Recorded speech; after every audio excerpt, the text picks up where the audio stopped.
Ingat kembali trematoda. Tadi saya barusan aja ngoreksi ya, yang PDT sebagian besar 100 tapi yang saya nemu 20, nggak ngerti saya 20 itu dari mana nilainya gitu. 100 banyak, 100 banyak. Terus kalau anak-anak wali saya juga banyak yang 100.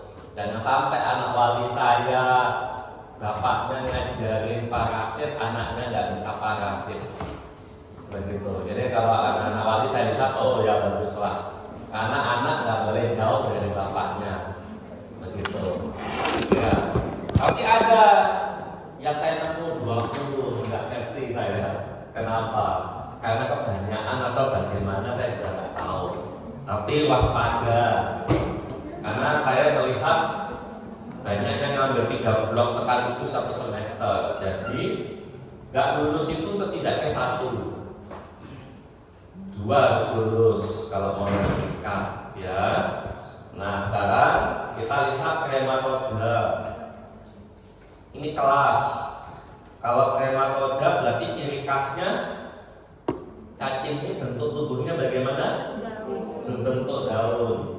Karena krematoda, maka obatnya apa? Praziquantel, itu prinsip. Jadi sudah tahu cacingnya, kemudian tahu nanti dari analis labnya ya, dari labnya ini pemeriksaannya cistosoma, kemudian kelasnya krematoda, maka Anda baru bisa mengambil tindakan memberikan terapinya adalah praziquantel ya. Kemudian tubuhnya pipih karena memang dia satu kelompok ya, ilmu pelatih Helminth test. Ada soal PDT itu filmnya apa? Cestoda itu aja, nggak ngerti saya dari mana, cuma nanya film begitu ya. Kemudian ciri khas dari krematoda adalah punya oral sucker dan ventral sucker. Oral berarti dari depan ya, kalau kita gambar begitu. Nah ini oralnya ada di depan, tapi ventralnya ada di bawah-bawah ya. Tuh, kemudian semua cacing krematoda itu hermafrodit, berarti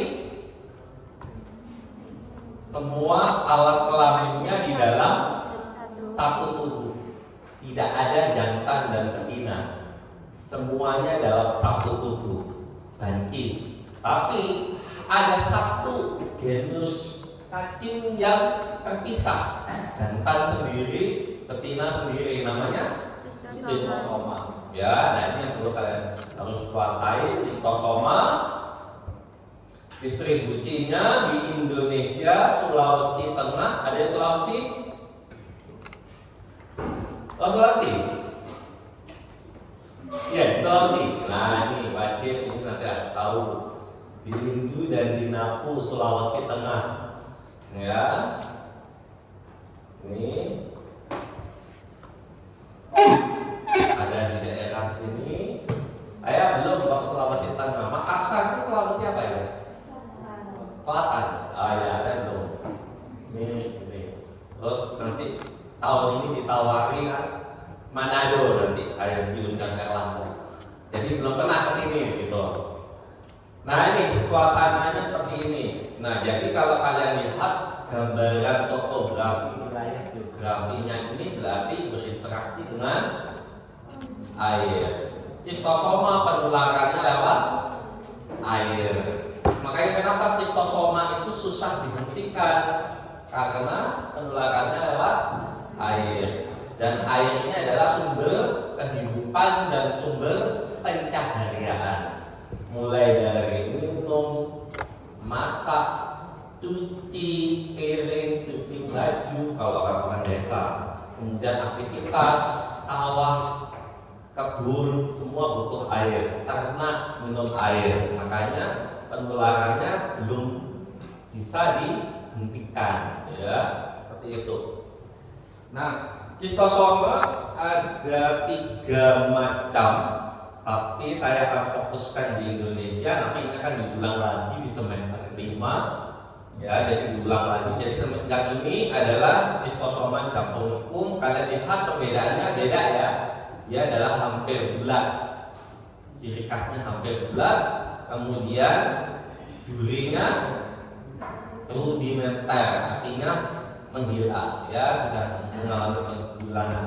Menjadi lateral knob, lateral ada di samping knob itu adalah tombol, jadi bentuk tombol lateral.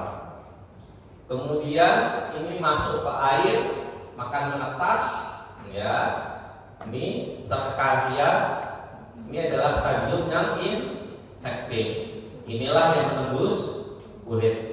Jadi stadium efektifnya adalah serkaria, penularannya melewati jalur kulit, ya, gitu. Nanti soal-soal yang saya keluarkan, kalau misalkan esai berarti lebih menjelaskan. Kalau short, saya akan perbanyak ABCDE. Kayak tadi itu kan PDT perbanyak ABCDE. Ordo ini, ordo ini, ordo ini, ordo ini, ordo ini, ordo ini. Gak bisa jawab satu, nilainya udah 80. Dan saya jawab semua, 0, gitu kan? Daripada satu, nyawanya 100 atau 0. Jadi saya terbanyak. Jadi ada 5, ya kan soalnya. Nah ini juga sama. Yang wajib Anda harus ketahui itu adalah stadium infektif. Kalau obat mah gampang udah, nggak perlu kan? Nggak tahu rheumatoida, jadi kasih kontel. Tapi yang pasti tahu harus adalah stadium infektif, kemudian morfologinya, dan beberapa ciri khas gejalanya menjadi khas. Meskipun memang semuanya diare, tapi ada ciri khas tertentu. Ya, ini adalah serkaria. Kemudian ini adalah cacing dewasa. Mana yang jantan? Yang gemuk apa yang langsing? Yang jantan? Yang gemuk, ya, yang gemuk ini adalah jantan. Gemuk pendek itu adalah jantan. Kalau yang langsing kurus tapi panjang itu adalah punya betina, ya. Tuh, hati-hati karena kita ngomongin fisiknya cacing. Nanti ngomong-ngomong saya ngomongin fisiknya orang, padahal maksudnya fisiknya cacing, ya. Nggak ada mengkait-kaitkan dengan kalian, ya. Kemudian kalian lihat ciri khasnya. Untuk jantan dia punya satu lubang yang sangat panjang, namanya ginecoporus, ya, kanal, ginecoporus kanal. Berarti kanal itu saluran, fungsinya untuk meletakkan betina. Jadi kemana-mana selalu berdua. Itu ciri khas dari cacing Cistosoma. Ini kita lihat dari cacing Cistosoma japonicum. Cacing Cistosoma japonicum kira-kira setelah kalian belajar kemarin sebelum RC, dia pemeriksaannya pakai apa? Urin atau tinja? Japonicum. Kan Cistosoma ada yang urin, ada yang tinja. Untuk japonicum pemeriksaannya apa? Tinja. Ya, pemeriksaan tinja. Tempat hidup Cistosoma japonicum, ya, dia berada di vena mesenterica leocecal di daerah sini, berada di bawah ini, daerah khusus ini, ya, mesenterium, leocecalnya di ileum, ya, cecumnya di daerah sini. Ya, sehingga telurnya ditemukan di dalam tinja, atau bisa juga ditemukan biopsi hati dan biopsi rektum, tapi kan nggak mungkin, ya, itu kita pakai yang tinja, ya. Nah, kalau kita lihat alur siklus hidupnya Kita mulai ngomong dari mana? Mulai ngomong dari tinja. Pasien atau penderitanya berak. Beraknya dibuang ke sungai atau ke air atau ke danau, menetas menjadi mirasidium. Mirasidium masuk ke dalam siput atau keong, kemudian berkembang menjadi sporokista, kemudian sarkaria. Sarkaria ini yang berenang di dalam air.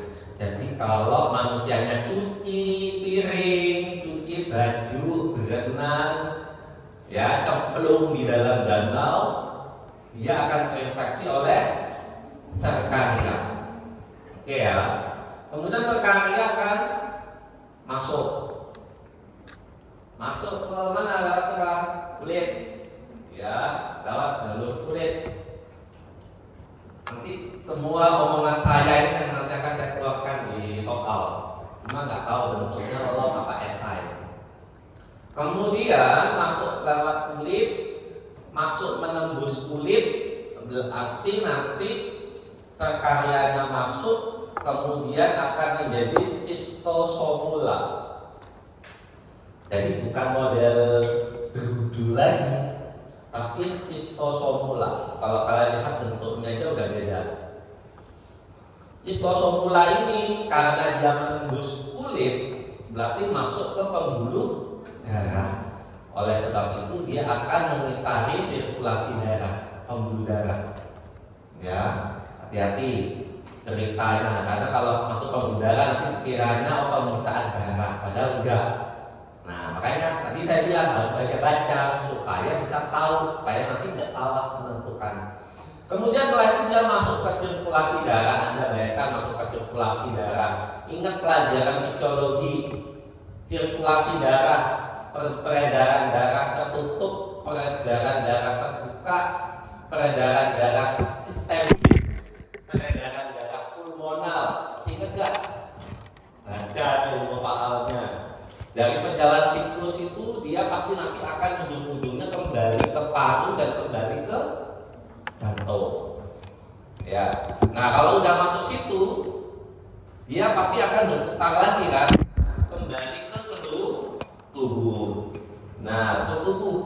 Dan dia nanti akan masuknya ke, kalau dia ke bawah, dia akan masuknya ke jaringan hepar. Kalau dia ke atas, dia akan masuk ke otak. Jadi Anda bisa mengira-ngira, jadi cacing ini akan mengenai organ apa. Jadi bukan kalau dia masuk sirkulasi darah, pemeriksaannya darah, bukan. Itu hanya migrasinya dia. Itu perjalanan hidupnya cacing ini. Kemudian baru di dalam liver dia mulai berkembang. Ya, mulai berkembang. Anda bisa bayangkan hepar. Inilah anggap aja ini hepar. Kalian ini cacing-cacingnya. Anda bayangkan kalau masuk lagi cacing dari prodi lain atau semester lain, semester 5 deh masuk. Semester 1 masuk. Ruangan ini jadi apa? Lama-lama penuh, sumpah, sama dengan hati. Ketika hati kemasukan cacing, lama-lama selnya mengalami bengkak. Kalau bengkak berarti hepatomegali. Cacing itu nggak selamanya hidup di hati. Kalau dia kekurangan nutrisi, dia akan mati. Cacing mati berarti dianggap benda asing. Kalau benda asing berarti dimakan oleh makrofag, sel darah putih. Sel darah putih mengumpul akan menjadi nanah. Dalam hal ini namanya abses. Nah, jadi hal-hal kayak gitu loh. Perjalanan ini bukan sekedar teori, tapi perjalanan ini logika. Kalau nanti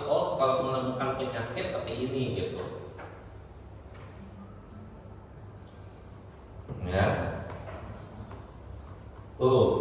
Terus kemudian kalau hatinya membengkak berarti menyebabkan nyeri. Berarti pasti pasien ini nanti akan nyeri di daerah hati. Gitu. Ya. Jadi kalian akan bisa melihat tangannya pasien itu megang mana kalau sakit. Begitu. Dan lihat juga wilayah endemisnya. Kalau kalian dapat praktek di Sulawesi, begitu. Riwayatnya dia ngapain. Kemudian ini infeksi parasit. Kalau infeksi parasit, maka sel darah yang akan melonjak tinggi apa? Sel darah putih. Jenisnya sel darah putih kan banyak. Apa? Eosinofil. Berarti pada pasien pemeriksaan tinja nanti ketemu, lalu darah akan ketemu eosinofil meningkat. Itu bagian penjelasan ini. Nah ya. Nah ini keong-keongnya untuk yang Phytosoma japonicum itu adalah oncomelannya. Ini ya, ini oncomelannya.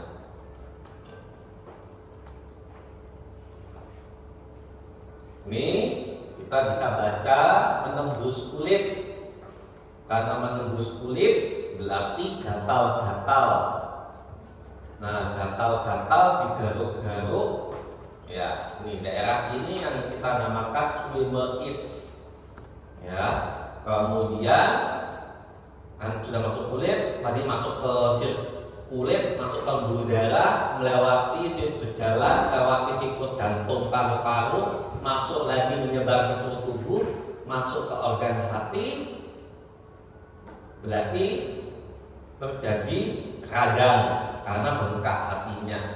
Kemudian demam itu pasti karena infeksi parasit. Kemudian darahnya ada eosinofil, itu upaya tubuh untuk menghancurkan cacing karena parasit. Demam ini pasti karena infeksi. Ya. Kemudian stadium akut terbentuknya telur cacing itu tadi, karena cacingnya mengendap di hati, membesar tadi bengkak. Cacingnya kan kawin tadi, jantan dengan betina, maka bertelur. Ini bertelur. Jadi ada kerusakan jaringan, kemudian pendarahan, kemudian sudah abses seperti nanah, ya, kemudian jaringan ikat berubah seperti itu, dia nanti juga mengarah ke otot, kemudian hepatosplenomegaly, eosinofil dan sebagainya. Asimptomatis gejalanya, kemudian masuk ke kronis, ada proses penyembuhan karena sel-sel berusaha menyembuhkan diri, tapi tergantung banyaknya parasit. Semakin banyak maka pasti akan justru semakin kompleks penyakitnya. Ya, ini gambar-gambarnya. Ini hepatobacterinya, ini adalah hatinya. Nah dari sini kita melihat pemeriksaan labnya, pemeriksaan darah, karena memang sebenarnya secara teorinya tinja, tapi kalau saya melihat praktisnya, kemudian keharian-keharian gitu kan, bapak saya juga sering rumah sakit. Jadi yang pasti dilihat itu kan pasti PK dulu. Jadi kelihatan dulu pemeriksaan darah. Nah dari situ nanti kalau ketahuan eosinofilnya tinggi, maka eosinofil ini baru kita arahkan ke pemeriksaan tinja.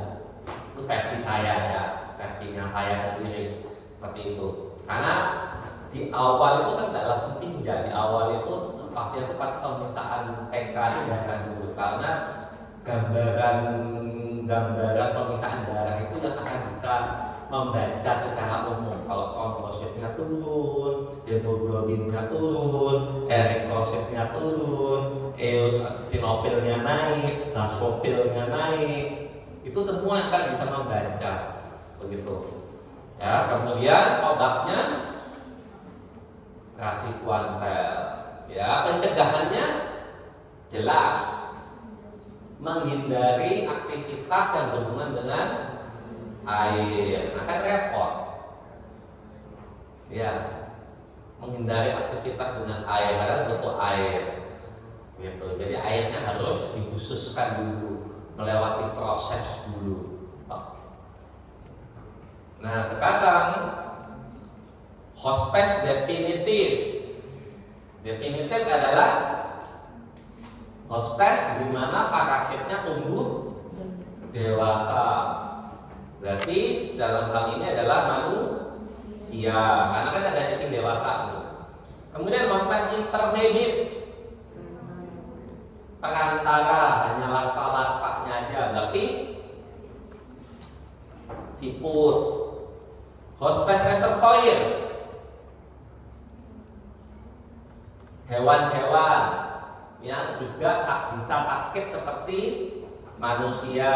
Sekarang menurut kalian logikanya penularannya via air.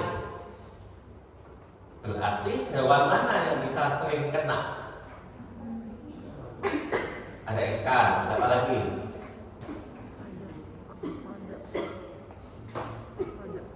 Kalau kalian lihat gambar ini, hewan apa ini? Mau keluar dulu boleh.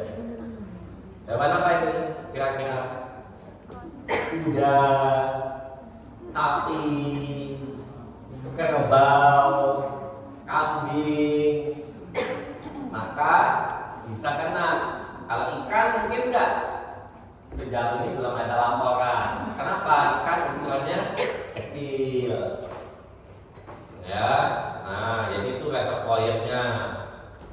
Jadi kalau sampai sapi kena, kuda kena, ya tadi itu nggak cepat sembuh tuh penyakitnya. Ya karena ada penyulit. Sudah air ditambah hewan ternak. Gitu. Maka untuk mencegah supaya nanti tidak terjadi penyebaran cacing lagi di dalam air, berarti mulai dari hewan kuda, sapi, kerbau, kuda, kambing, jangan berak di dekat air. Nah kan repot kan. Tuh. Ya. Kemudian faktornya ada nggak? Tidak ada, ya, tidak melibatkan faktor. Ya, kuasai itu baik-baik. Jadi satu nomor aja saya bisa keluarkan 5 kan.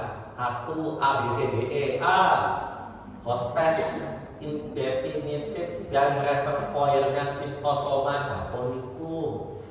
B, bentuknya telur Schistosoma japonicum. C, apa nama penyakit dari kelainan kulit dan gatal-gatal dari Cercaria Schistosoma. Terus C, apa hospes intermediate dari Schistosoma. E,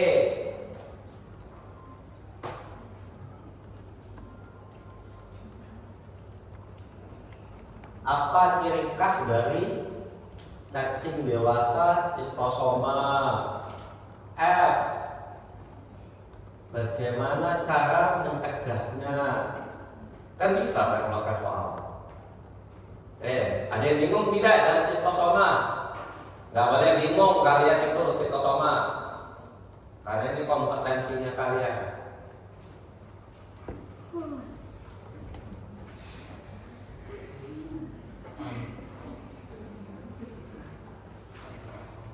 Aman? Aman ya?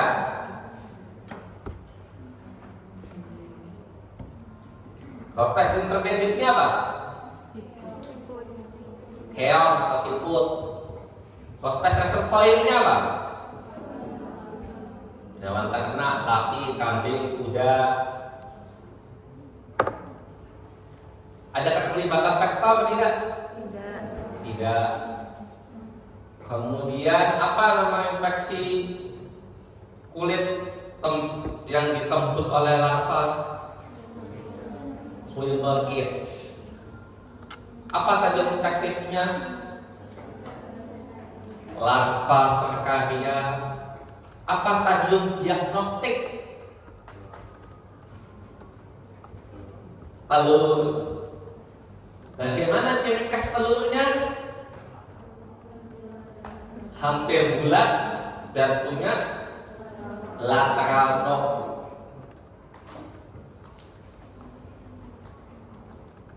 Sudah? Media penularannya adalah air. Tuh ya. Silakan nulis dulu. Ngomong-ngomong ada yang mungkin masih menulis. Supaya nanti nilainya 100. PDT tadi kalian nilai apa? Bagus lah.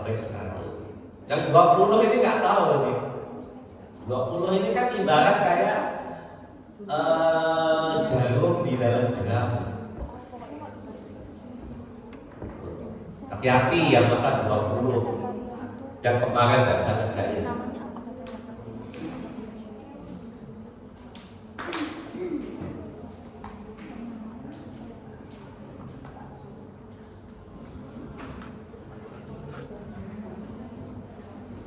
Sudah? Lanjut Mas Jalan Cibuski. Ini ada di Kalimantan. Ada yang Kalimantan di sini? Ya, harus belajar. Orang Kalimantan, orang Kalimantan. Kalimantan itu putih-putih. Ya, ilmu hitamnya kuat. Jadi kalau misalkan perempuan disakiti, panggil orang Kalimantan, nanti laki-lakinya dibuat gila nanti. Ya, ya pernah cerita orang Kalimantan pedang berjalan, ya kepala putus di melayang-melayang, ya. Nah, nih, ini Asciolopsis buski telur. Bagaimana telur? Bentuknya bulat lonjong, dindingnya tipis, operkulumnya kecil. Ya, ini cacing dewasa. Kalian lihat apa yang dia tidak punya dan menjadi ciri khas dengan Fasciola hepatica. Bahu, bentukan bahu atau namanya cephalic-con. Itu adalah ciri khas. Kemudian kita lihat dia punya oral, dia punya ventral. Mana yang besar? Oral apa ventral? Ventral. Dari sini aja udah kelihatan ya, ventralnya besar. Kemudian tidak punya cephalic-con, testisnya bentuknya bercabang-cabang. Nih, 1 testis, 2 testis. Bagaimana glandula vitellarianya? Memanjang dari anterior sampai posterior. Ini adalah ciri khas cacing prematoda. Harus kalian ketahui, oral sama ventral itu mana yang besar? Ventralnya kah, oralnya kah, atau sama? Glandula vitellarianya bagaimana? Apakah dari atas sampai bawah, atau di tengah-tengah, atau hanya di daerah anterior sampai tengah? Nah, itu harus tahu. Dibuat tabel. Kemarin aku belajar apa ya? Ini. Dibuatlah tabel kalau beda. Nah, kemudian bentuk testis. Itu yang paling penting. Ya.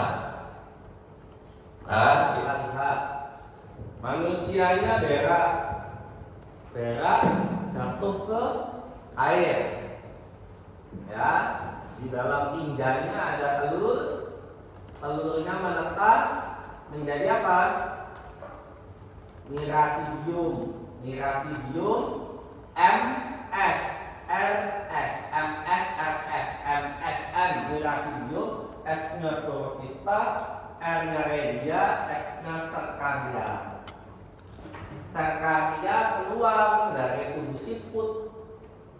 tubuh siput, kemudian benang-benang masuk ke tanaman air. Tanaman air dia berubah menjadi metaserkaria. Nah, sekarang pertanyaannya,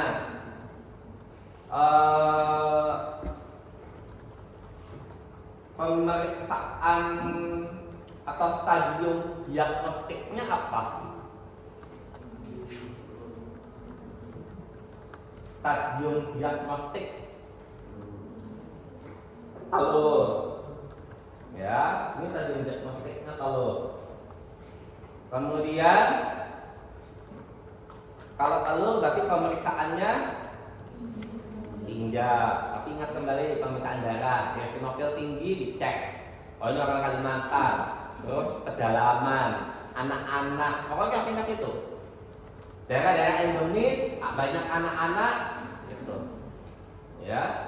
Kemudian setelah itu lihat riwayat makan, riwayat berenang, karena ini pasti berenang di sini. Nggak mungkin dia beon yang terinfeksi, itu nggak mungkin. Ya.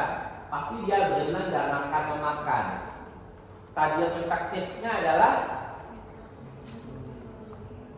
metaserkaria, jalur menularnya lewat mulut, media makan sayur-sayur mentah mengandung metaserkaria. Terus kalian lihat ini, dia kalau dia dari gambar ini cacingnya metaserkaria ini stadium apa? Telur apa larva apa dewasa? Larva. Kalau larva masuk ke manusia akan menjadi dewasa. Makanya dewasanya bertelur. Berarti manusianya adalah hospes definitif. Di sini ada gambar lagi nih, dimakan bertelur. Berarti babi ini adalah hospes reservoir. Artinya dia sakit bisa sama dengan manusia, maka babi ini harus diobati. Makanya kalau untuk menumpas parasit ini harus kerjasama dokter umum dengan dokter hewan, dengan peternakan, itu harus. Kemudian setelah itu ini dia bisa berkembang sepanjang ini membutuhkan apa? Siput. Tapi siput ini adalah hospes intermediate. Ya. Apakah di sini ada hospes incidental? Tidak ada. Ya, karena nggak ada kebetulan. Ya. Adakah vektor? Vektor itu apa artinya? Arthropoda yang bisa bertindak sebagai perantara. Ingat yang ngulang PDT, vektor mekanik, vektor biologi, ya. Itu ada pertanyaan siklon propagatif kan? Ada yang kasih jawab itu.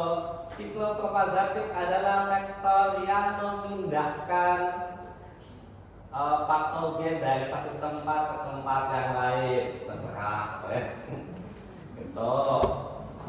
Nih ya. Nah sekarang ada yang mau ditulis atau enggak? Silahkan ditulis kalau mau ditulis.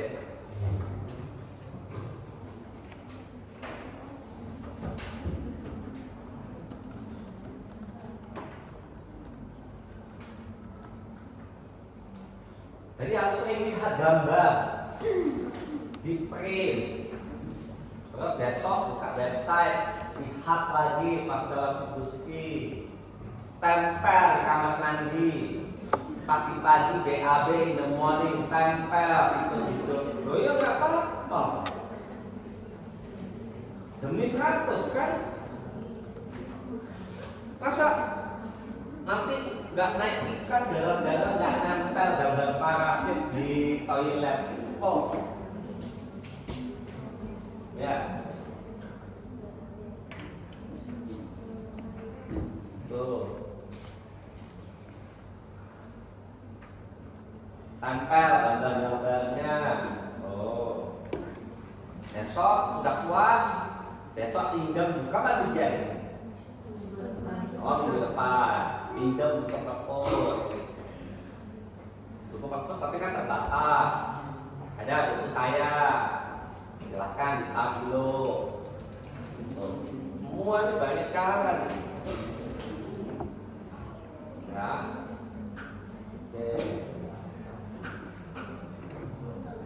Nanti yang muslim makan sayur.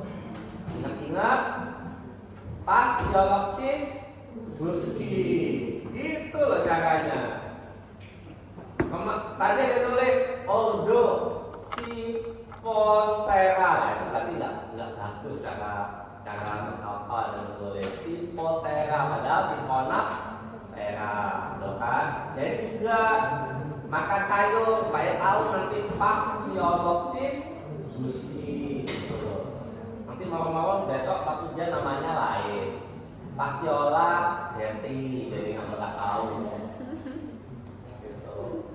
Yang Kristen, yang non Muslim, makan pangan ini, ingat-ingat namanya Pak Gusti.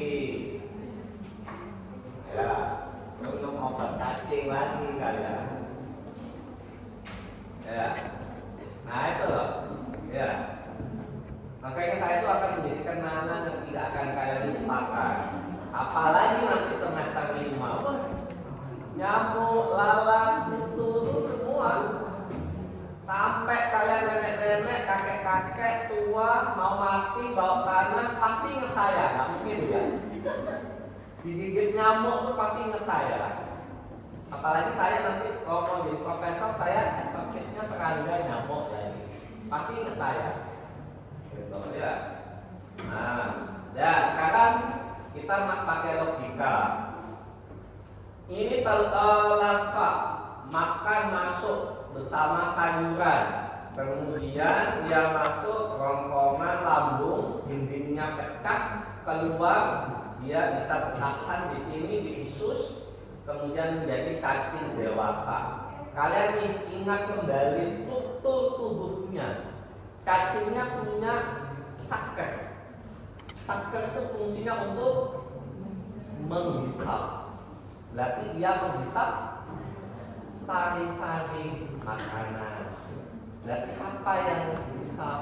Kalau dia menempel menghisap pada usus, berarti ususnya mengalami kerusakan enggak? Ya, menempel. Kan yakinkan. Jadi kalau kalian mau ngedance, mau senang, mau yoga, mau lari-lari, dia tetap gak jatuh-jatuh. Dia bisa menempel. Berarti Anda bisa bayangkan logikanya, pasien ini nanti akan nyeri perut. Menempel di usus berarti absorpsi. Kan usus itu untuk absorpsi makanan, penyerapannya jadi terganggu enggak? Jadi terganggu. Nah, kalau penyerapannya terganggu, berarti apa yang hilang? Sari makanan, nutrisi, kemudian darah. Kalau nutrisi makanan, apa yang hilang? Ciri khasnya dia adalah menyerap vitamin B12. Dia menghisap darah. Kalau menghisap darah, berarti nanti dia akan kena anemia. Kemudian dia jadi cacing dewasa. Kalau jadi cacing dewasa, bertelur banyak, jadi cacing, lama-lama ususnya obstruksi, tersumbat. Ini kalau jumlahnya banyak, ya. Karena ini infeksi parasit, maka darahnya ada eosinofil. Karena ini pertahanan tubuh. Ya. Nah udah gini-gini aja bentuknya. Nah kalau gangguan penyerapan berarti ada fisiologi pencernaan yang terganggu. Kalau kalian ingat feses, ini sebenarnya ada indikasi ini sebenarnya. Feses ini kan warnanya hijau kecoklatan. Artinya penyerapannya cepat, belum diproses sudah langsung menuju ke feses, belum terwarnai jadi coklat.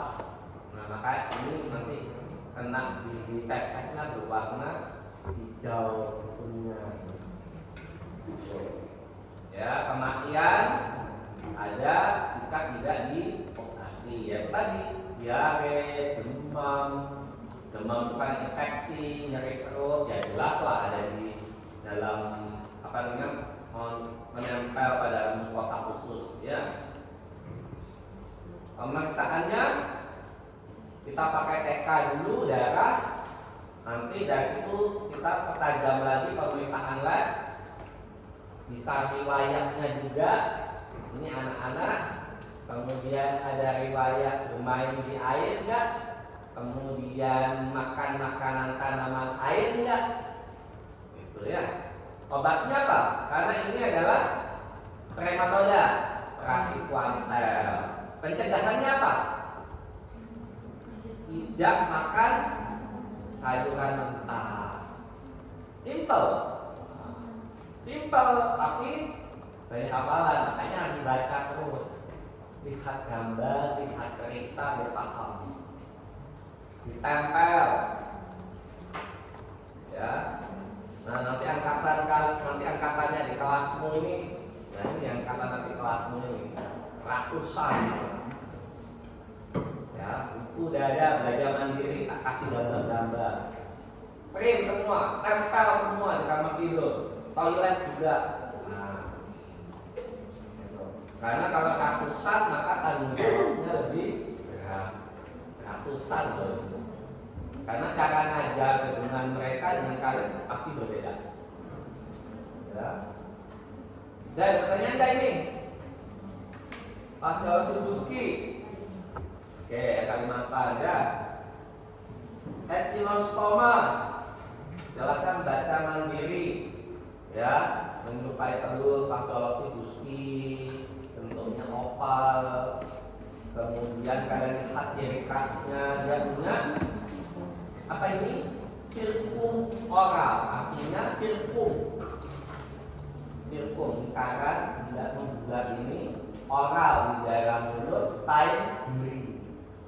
Ya, sirkum oral time di bagian anterior, punya dua buah segmen anterior di telur, opalnya berbentuk bulat. Ini tidak terlalu mendetail. Kita lihat teknisnya, lobus ini globus seperti bunga, posisi tandem. Glandula pituitaria kalian lihat lateral pada 3/4 di bagian posterior, ini daerah ini. Anteriornya enggak, berarti di daerah bawah-bawahnya anterior mengenai tengah-tengah sampai posterior. 3/4 bagian posterior. Ya. Ini gambarnya.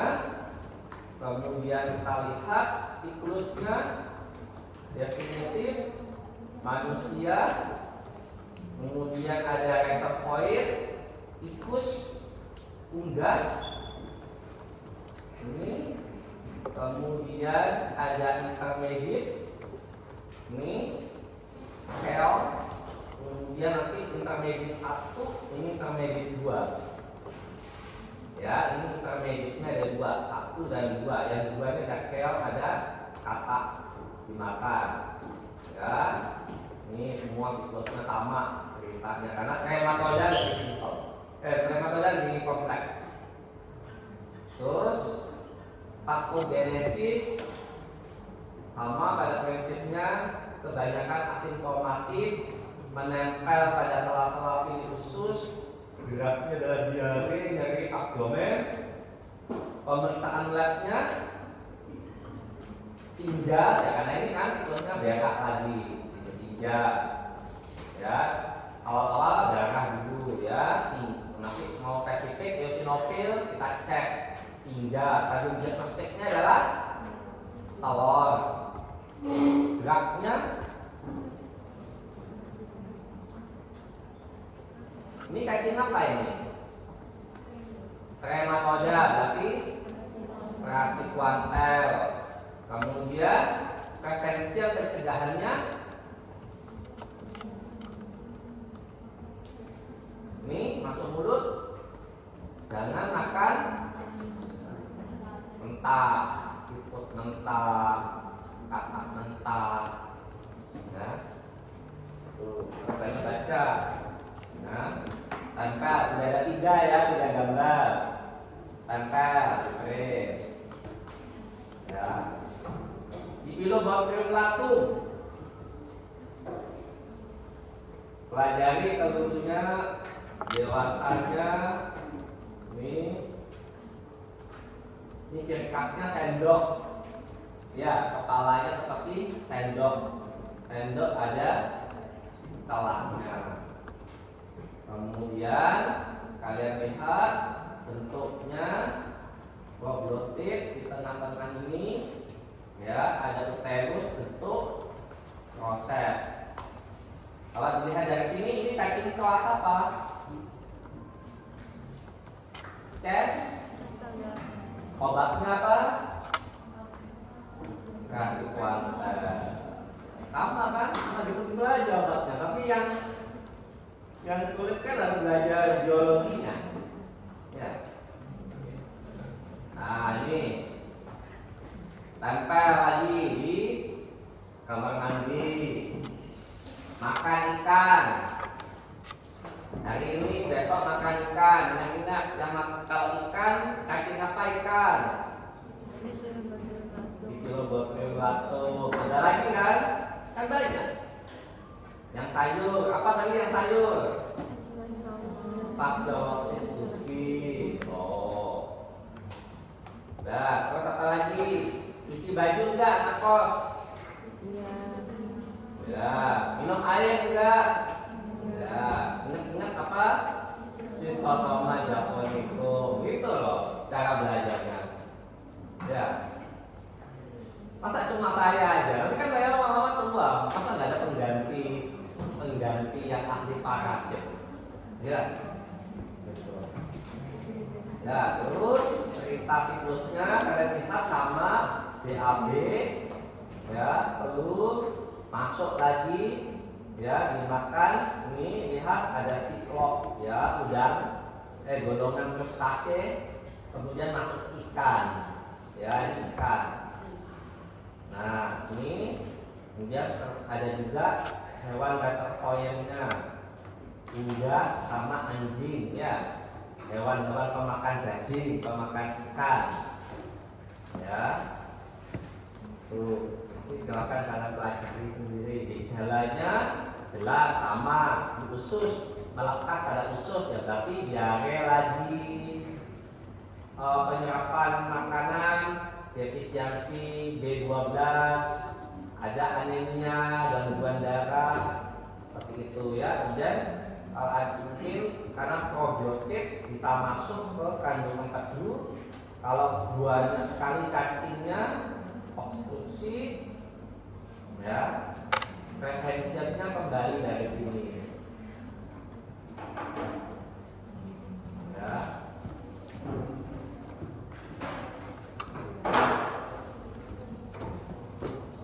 Kalau long, enaknya mau soal apa long?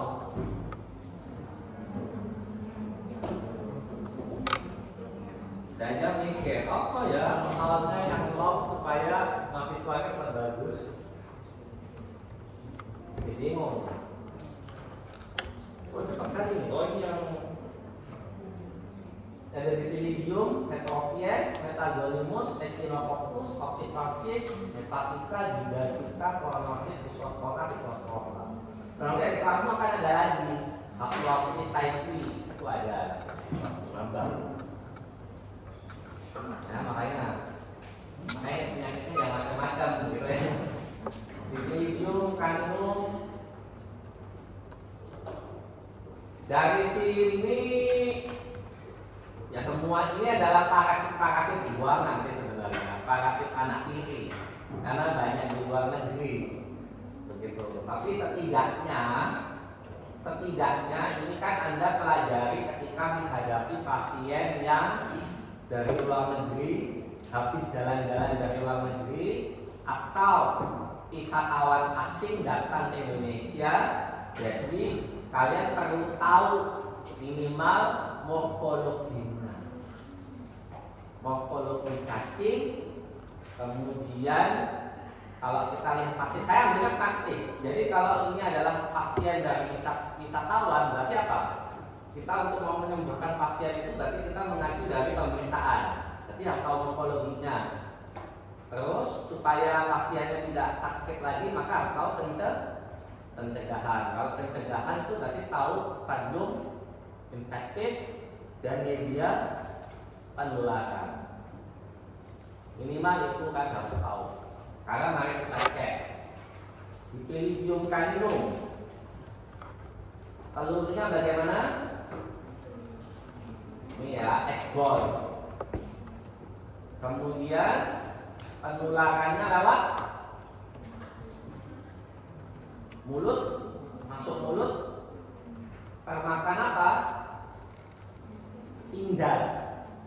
Tinggal kucing, tinggal anjing. Di dalam tinggal itu ada larva cacing. Berarti pencegahannya apa ini? Membersihkan anjing dan kucing, mengobati anjing dan kucing. Itu berarti ada tanda-tanda tinggal normal di kucing dan anjing. Nah ini pasti pasiennya banyak anak-anak lagi. Karena apa? Anak-anak megang anjing kucing. Terus habis itu masukkan jari ke mulut. Kalau kalian kan enggak, mulus kucing masa langsung masuk mulut? Enggak kan? Logikanya di situ. Makanya pasiennya pasti banyak anak-anak. Tuh. Ya, itu yang paling penting. Echinococcus. Telurnya seperti telur kainnya. Ini yang unik ya. Apa yang unik dari sini? Kalau kalian lihat, dia tidak menjadi cacing dewasa. Dia justru menjadi larva. Larvanya merusak hati. Ya, berarti manusianya ini hospes apa? Insidental, bukan definitif. Kenapa tidak jadi cacing dewasa? Cacing dewasa masuk mana? Anjing. Jadi kalau ada pasien yang ini, pasti tindakannya adalah operasi. Kalau sudah operasi, biar nggak kena lagi, maka yang harus diobati adalah anjing. Ini kan anjing bawa cacing dewasa kan? Nah, telurnya ini loh, telurnya termakan oleh manusia. Terus ini termakan oleh domba, tapi dombanya kan jadi intermediate aja. Nah, tuh ya. Ini harus operasi, ya, nggak bisa cuma minum obat cacing aja. Tapi kalau kalian coba berpikir, ada manusia, ada anjing, ada domba. Berarti kira-kira manusia ini hidupnya di mana?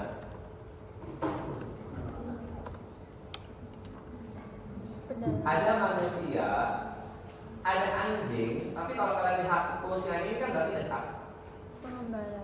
Anjing ada kemungkinan makan domba, ya kan? Domba ini membawa cacing, dimakan anjing. Kan logikanya gitu. Coba kalian lihat gambar. Anjing ini jadi cacing apa? Cacing dewasa. Berarti dia ada, berarti sebelum cacing dewasa ada larva. Larvanya dia makan dari daging domba. Berarti bayangan kalian, pasien ini ada di mana tinggalnya? Peternakan. Jadi pasien ini tinggalnya di peternakan. Diri-diri peternakan domba, peternakan kambing. Terus ada orangnya Kristen karena punya anjing. Weh, udah itu logikanya. Kalau enggak non muslim pokoknya, orang Hindu Bali. Ini ceritanya ya. Karena dia tidak menjadi cacing dewasa, maka manusia ini adalah Hospes incidental, ya, accidental atau incidental. Karena apa? Tidak menjadi cacing dewasa, tapi tetap menjadi larva. Larvanya inilah yang melukai, ini lebih sakit lagi. Masuk ke tulang, masuk ke hati, masuk ke limpa, masuk ke paru, masuk ke otak. Ya, nah ini kan larva-larvanya ini.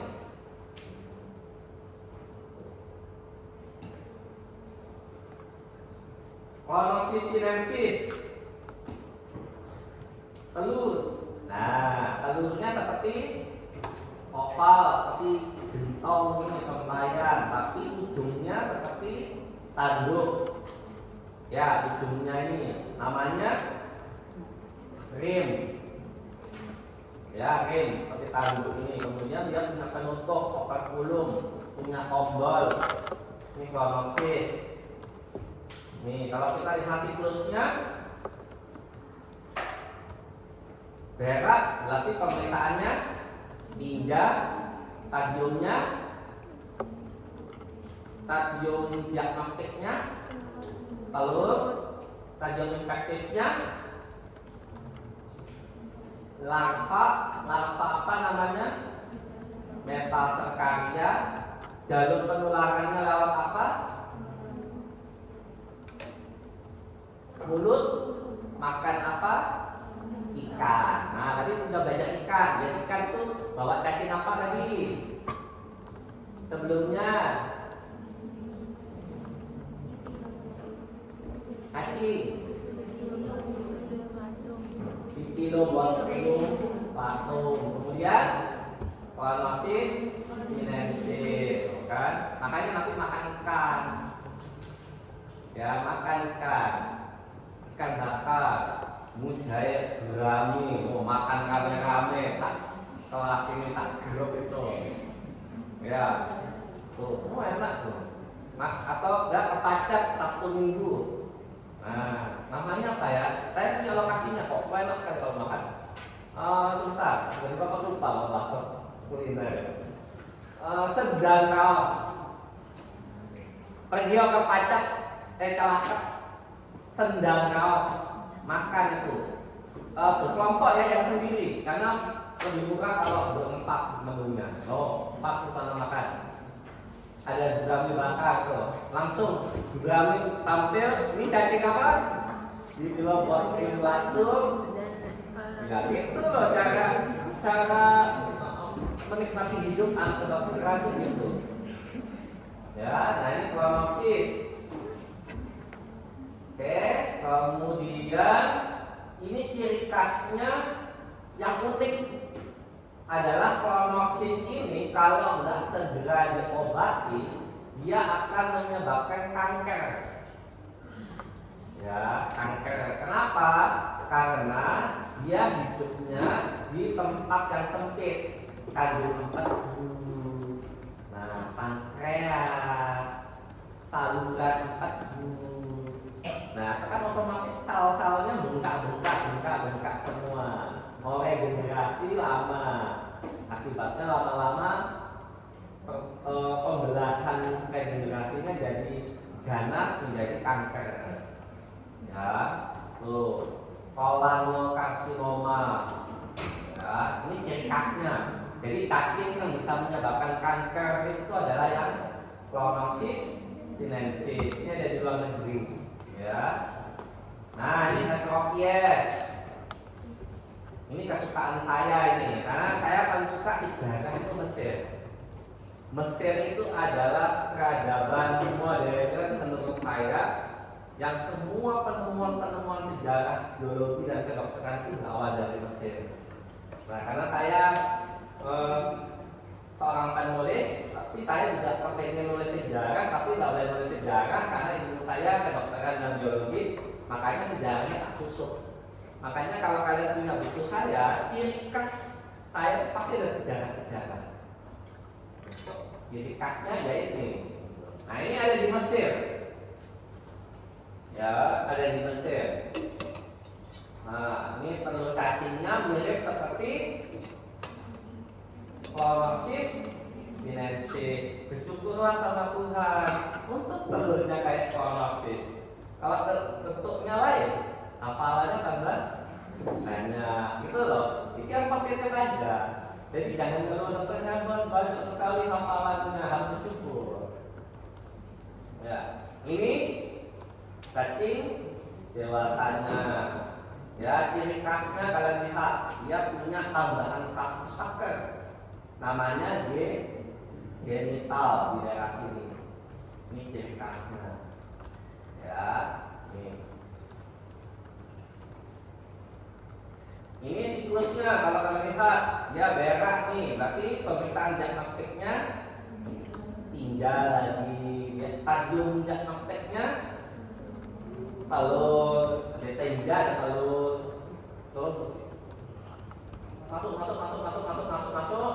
Masuk ke ikan lagi. Jadi ikannya apa lagi ya? Ikannya apa aja lagi? Dipilobotnya melapor. Terus apa lagi? Clonosis sinensis. Sekarang yes. Tapi makan ikan. Ikannya ada apa? Membawa meta terkarya, ya, termakan oleh manusia. Ada hewan-hewan juga kan, karena pemakan ikan. Jadi hewan-hewan pemakan ikan, kucing, anjing, burung. Ini ikannya. Ini kan ikan yang kita makan selama ini. Kayak ikan gurame. Ya, tilapia kan. Nah, tuh. Ya. Gejalanya sama aja, simptomasi, kalau kaki khusus, kalau banyak, karena kan kakinya gede-gede kayak gini. Kalau banyak ya terus dari abdomen ya, itu aja ceritanya. Nah, ciri khasnya bisa menyerang jantung, ya, otot jantung. Itu ciri khasnya yang pertama. Ini ada di Mesir, ya. Jadi kalau kalian nanti punya rezeki, pergilah ke Mesir, ya. Arab sama Mesir kan nggak jauh-jauh kan ya. Ah, itu ya, ke Mesir. Metagonimus. Ciri khasnya apa? Telurnya mirip heteropies. Heteropies mirip clonosis. Kan enak loh. Tapi dewasanya ciri khasnya apa? Oral factor ada samping, central factor juga ada samping, nggak lurus satu sumbu. Testisnya serum, ya serum beda. Siklus berak lagi, berarti pemeriksaannya tinja, stadium diagnostik telur. Siklus masuk kemana? Ikan lagi. Jadi ada berapa tuh kakinya pada ikan? Ya, dicatat ya, ada berapa. Kemudian bawa apa ini meta terkarya. Nah, ini ceritanya. Sama kan? Ini bagian di Jepang. Nih, nanti kalau kalian mungkin nanti S2 atau S3-nya di Jepang. Nah, ini hati-hati. Ya, makan sushi-sushian, mentah-mentahan. Sama, diare lagi, sama ada ceritanya. Oke, torkis. Telurnya bentuknya seperti clonosis lagi, heteropies lagi, metagonimus lagi, sama kan?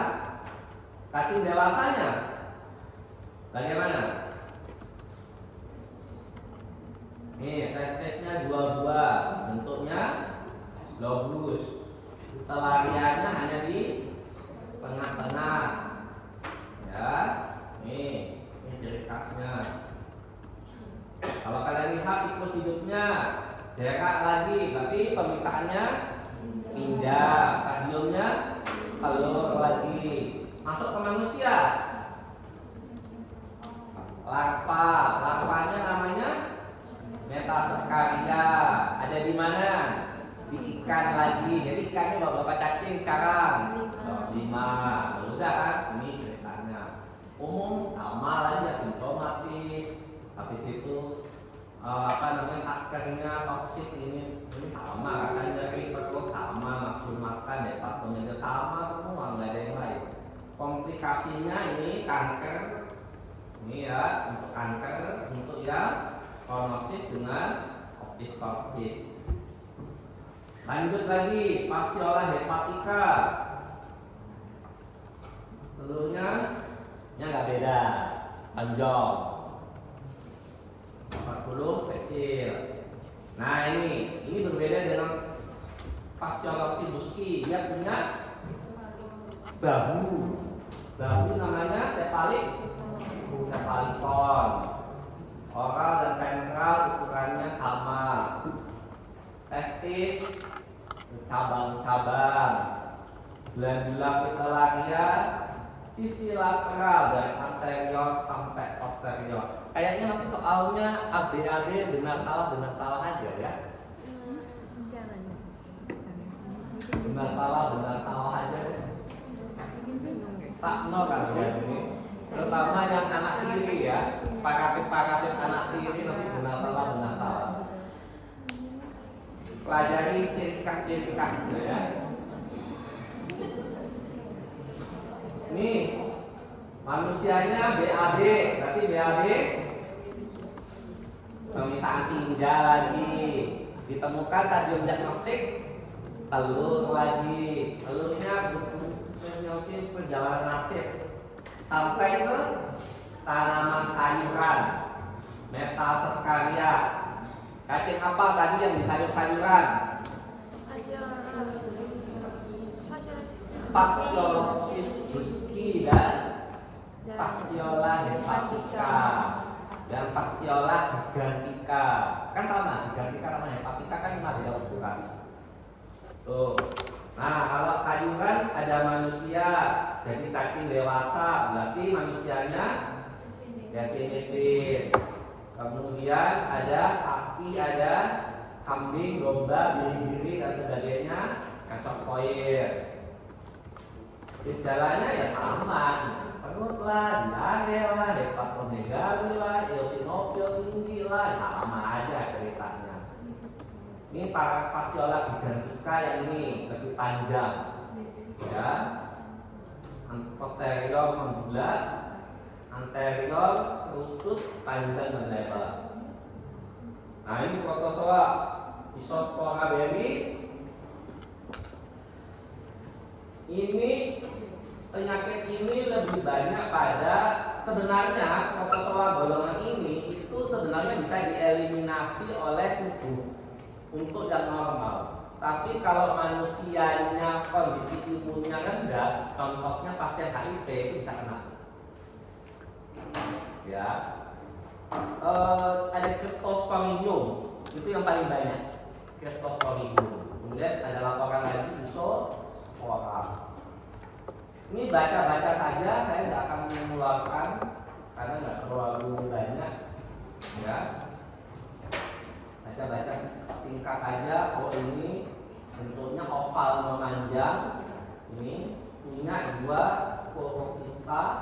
1 sporofita ada 4 banana sporozoid. Ya, ini kalian lihat berak, tapi tinggal lagi. Ya, nemu apa? Sporofita ini ya. Kemudian masuk ke mulut lewat makanan, lewat minuman, sama. Ya. Nah, tidak perlu obat, ya karena bisa sembuh sendiri. Tapi kalau misalkan berat, maka kita beri obat Benetropin.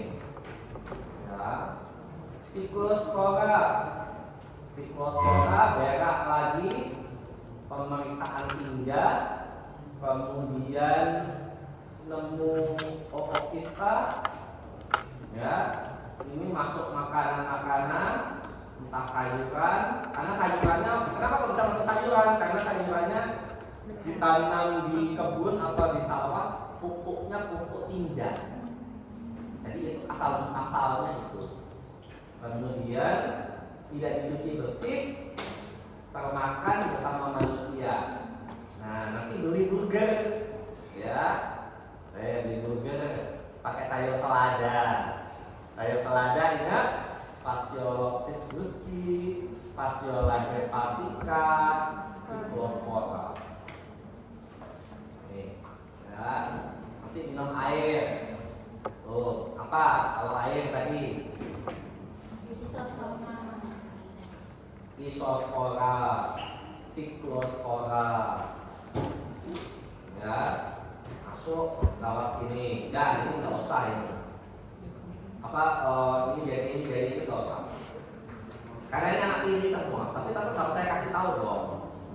diare, sama, muntah, ini kembung, sama semua ya, tanpa obat sembuh dengan sendirinya. Tapi kalau fatal bisa kasih pimecoprim ya dan sulfametosantol. Tapi jangan lupa sulfatif untuk keseimbangan cairan dan elektrolit. Ya, tuh. Sisa waktu dipakai aja untuk belajar. Yang saya keluarkan yang utama short dan long adalah citosoma, Fasciolopsis bruski, itu wajib harga mati. Ya, nanti yang anak kiri itu saya paling keluarinnya mungkin benar salah. Contoh, Cephalicorn ditemukan pada cacing Fasciolopsis bruski. Benar atau salah?